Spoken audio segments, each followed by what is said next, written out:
Castellà necessita disposar de tots els recursos i eines possibles per a l'organització i promoció de polítiques d'habitatge.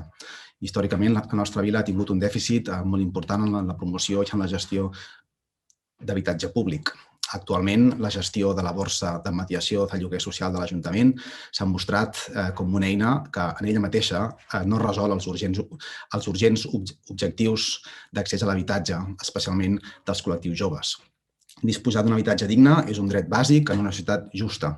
Actualment, però, les tendències del mercat castellarenc impedeixen que una part de la població accedeixi a un habitatge digne i assequible. La meitat de les llars registrades disposen d'una renda mitjana anual inferior als 10.000 euros i la mitjana del preu del lloguer dels habitatges plurifamiliars està pròxima als 800 euros.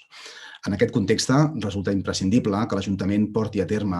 polítiques per defensar el dret fonamental dels seus conciutadans. Tal com declarava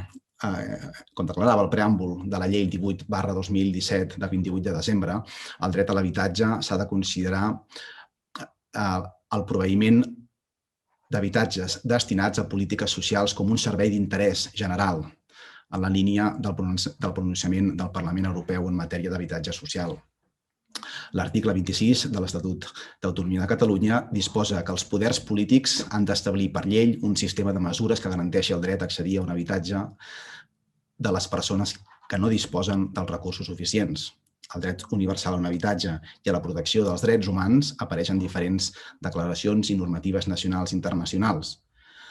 com l'article 25 de la Declaració Universal dels Drets Humans del 1948, el Conveni Europeu per la Protecció dels Drets Humans i de les Llibertats Fonamentals, a l'article 47 de la Constitució Espanyola, a l'Estatut de Catalunya del 2006 en l'article 26, drets en l'àmbit de l'habitatge, i la Llei 18/2007 del Decret d'Habitatge en el seu article número 2. Per assolir aquests objectius, Castellà necessita disposar de les eines municipals que millor l'apropin en la seva funció de desenvolupar la promoció pública d'habitatge protegit. S'ha de començar a treballar per garantir la qualitat de vida de la ciutadania, tot impulsant una entitat de dret públic de l'Ajuntament de Castellà amb personalitat jurídica pròpia, plena capacitat d'obrar i patrimoni propi per assolir els actuals i futurs reptes en matèria d'habitatge. En aquest sentit, les principals funcions d'aquesta empresa pública d'habitatge podrien ser administrar i gestionar el parc públic d'habitatges de titularitat municipal, construir habitatges en protecció oficial i participar en els processos urbanístics per urbanitzar sòl destinats a habitatges en protecció oficial, promocionar habitatges en protecció oficial en règim de lloguer d'altres promotors públics que convinguin gestionar-los, administrar l'oferta i la posada en el mercat dels habitatges privats que li siguin cedits a través de la borsa d'habitatges municipals per destinar-los al lloguer social, gestionar i coordinar el registre de sol·licitants d'habitatges en protecció oficial d'acord amb la normativa reguladora del registre de la Llei d'Habitatges de Catalunya, tramitar, instruir i gestionar les ajudes d'habitatge en protecció oficial, gestionar, executar, coordinar i difondre els ajuts i programes socials relacionats amb l'habitatge, gestionar, en aquest cas també, les ajudes en matèria d'habitatge que vinguin de la Generalitat o l'estat espanyol, dur a terme estudis sobre futures actuacions o executar en matèria d'habitatge i promoure les accions i mesures que garanteixin l'accessibilitat física, la sostenibilitat i l'ecoeficiència tant del parc d'habitatges ja construïts com els futurs de nova construcció. I, per últim, evitar que cap persona castellà quedi exclosa d'un habitatge per motius econòmics i garantir que l'estabilitat i la seguretat dels residents més vulnerables de la nostra vila. Des de Castellà hem de seguir treballant en l'objectiu d'incrementar el parc públic d'habitatge per donar resposta a les necessitats residencials de la població, principalment amb la construcció de noves promocions en règim públic i la mobilització de tot l'inventari de solars municipals. La gestió integrada de les actuacions públiques en matèria d'habitatge a través d'una empresa municipal pot facilitar el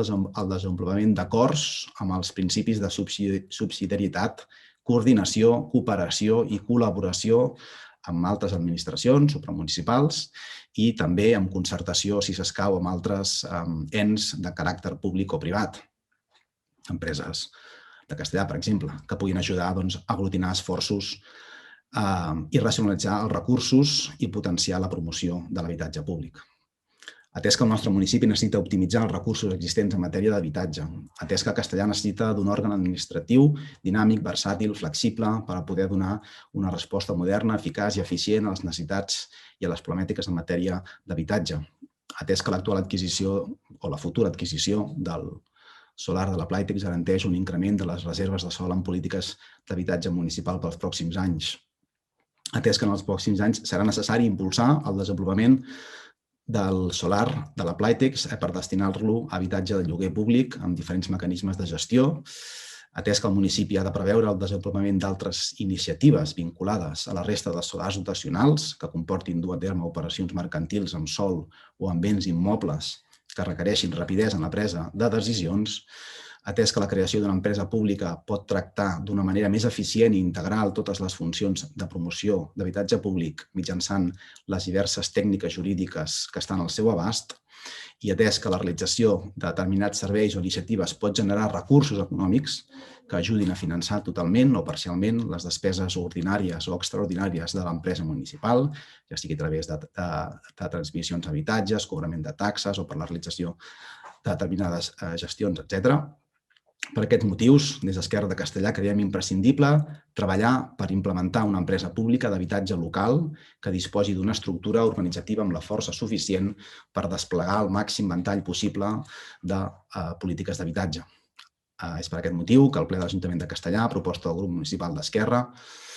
acorda. Primer, instar l'Ajuntament a estudiar la viabilitat de la creació d'una empresa municipal d'habitatge. En aquest cas, determinar que l'Ajuntament no tingui cap limitació subjectiva per la creació d'entitats mercantils com a conseqüència d'un pla d'ajust de deute. Segon, demanar el suport necessari a la Diputació de Barcelona per l'assessorament de la creació de l'empresa municipal d'habitatge a través del catàleg de serveis per determinar si la formulació d'aquesta entitat mercantil seria la forma més sostenible i eficient de presentació dels serveis que anteriorment s'han descrit. Tercer, instar l'Ajuntament a determinar la forma de gestió interna de la prestació dels serveis, prèvia justificació dels punts primer i segon, per aprovar un Consell d'Administració amb una presència representativa del plenari municipal que garanteixi la supervisió i transparència pública de l'empresa municipal. I, últim, quart, estudiar la concentració dels serveis públics d'habitatge, com ara la realització d'estudis urbanístics, l'activitat urbanitzadora, la gestió i explotació de les obres i serveis executats, els serveis d'informació i assessorament als ciutadans, com les subvencions,